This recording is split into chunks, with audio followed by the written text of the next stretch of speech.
The review scores for Stellar Blade are looking really impressive, guys. It's sitting at a nice 80 plus on Metacritic. Lots of various news outlets, including IGN, are praising this game. It's very promising to see this considering all of the attacks that this game had over the design of Eve, who's the protagonist in the game. We all know she was too sexy. We can't have over sexualized characters, no attractive females. It has to be all gender neutral, androgynous characters like in the Pokemon Go update and in Star Wars Outlaws, right? We can't enjoy any eye candy in these games, guys, because if not, that makes us all incels. And of course, as a result, you can't have anything good here, guys. You have to try to beat down these good scores, right? These woke journalists out there, they don't like that the game is getting praised. So they decided to cause some controversy. And the controversy is somehow, some way, they found racism in the game. Now, this is being claimed by the developers as something unintentional, but you can see in the screenshot, there was graffiti that says the word hard, and then next to it was a sign that has R. So it implies hard R, which is, I guess, if you really want to try to stretch, you could say that's a reference to a racist remark. The developer has since patched it. They're putting a day one patch in that will be there for launch date when this comes out on the 26th. And it's going to be replaced with graffiti that says crime. So there's no way that anybody can say, oh, it says hard R. Now, is this a big deal? No, it's really not when you look at the grand scheme of things.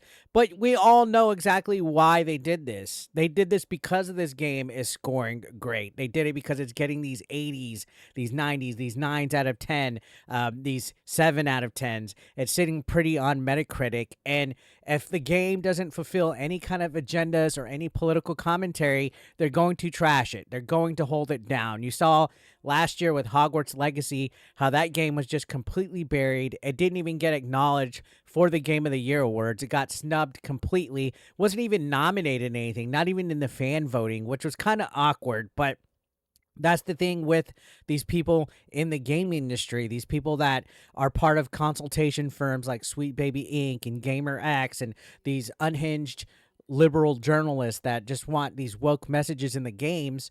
They want to control the narrative. They want to push and force feed and shoehorn all this weird nonsense that we've been seeing in these games that we've been talking about on the channel. And when you take a look at a lot of their tweets and a lot of their Twitters, especially these journalists who write these editorials, just for example, just yesterday, Alyssa Marcante was writing a editorial about how Hades 2 is the sexy, I guess, game that we need, completely glossing over Stellar Blade. She was very vocal about Stellar Blade's characters being over-sexualized, but she's perfectly fine with Hades 2 having sexualized characters. It's like, I don't know, they want their cake and eat it too, and they get to pick and choose when stuff is allowed to be appropriate or not, instead of just giving it for everybody. And when it comes to Stellar Blade, this is a game that was honestly on my radar.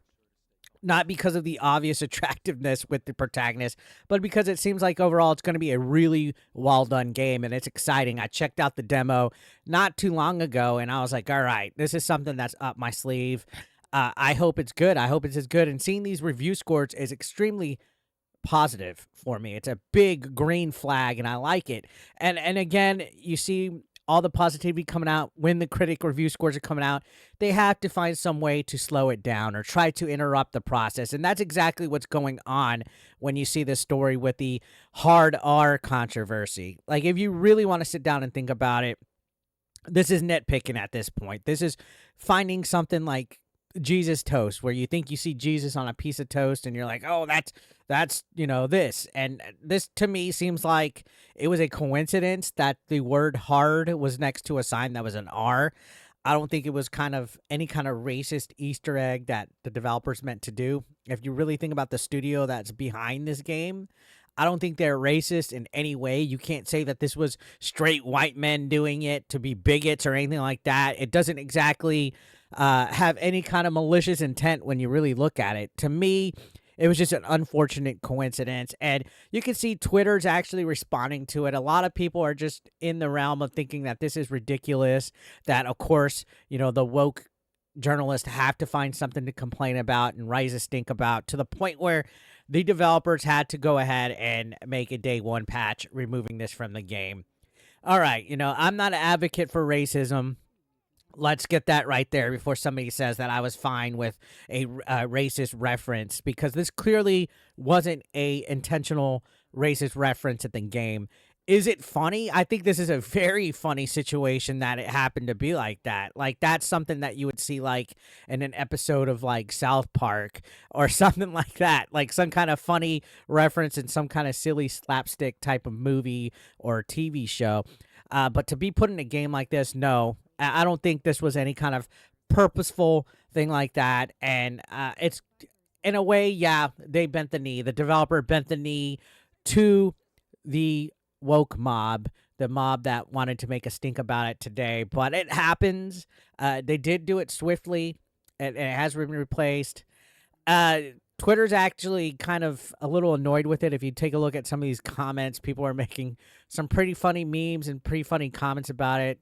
And overall, it seems like people are just tired of this cancel culture and this pitchforking that we're seeing with these people that are getting in the gaming industry. And honestly, I thought last year was pretty bad with Hogwarts Legacy and the cancel woke mob that was trying to cancel people for that game.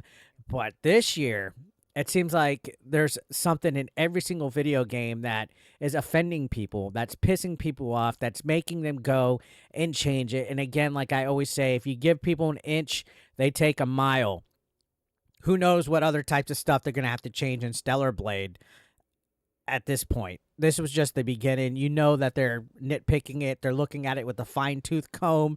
If they're really seeing hard R on a wall made out of graffiti and they're throwing that much of a stink, what else is next? Are they going to try to force them to change the way the protagonist looks? I really hope that they stick to their guns with that, because this day and age, it's refreshing to see a game that isn't caving into too much pressure. This was a little bit of a red flag for them, though. I'll give them that, but I'm not angry at all that this was changed, but this is a developing story. The main thing to take away here from is that the review scores for this game are doing fantastic. They're doing greater than I could have ever anticipated. Again, when you look at journalists and the things that they write and say leading up to certain games, you could definitely see that there's a bias against this game. And to see critic scores doing really well, I think that's refreshing and a sign of good things to come. So I'm personally looking forward to checking this game out, racist graffiti aside or not. And I hope you guys are. So let me know your thoughts down below on this situation. Do you think this was an intentional racial slur on the wall? I think it was just Jesus toast in my opinion. But you know how journalists are and how these weird lefties are. Let me know down below. I'll see you on the next one. Thank you so much for watching.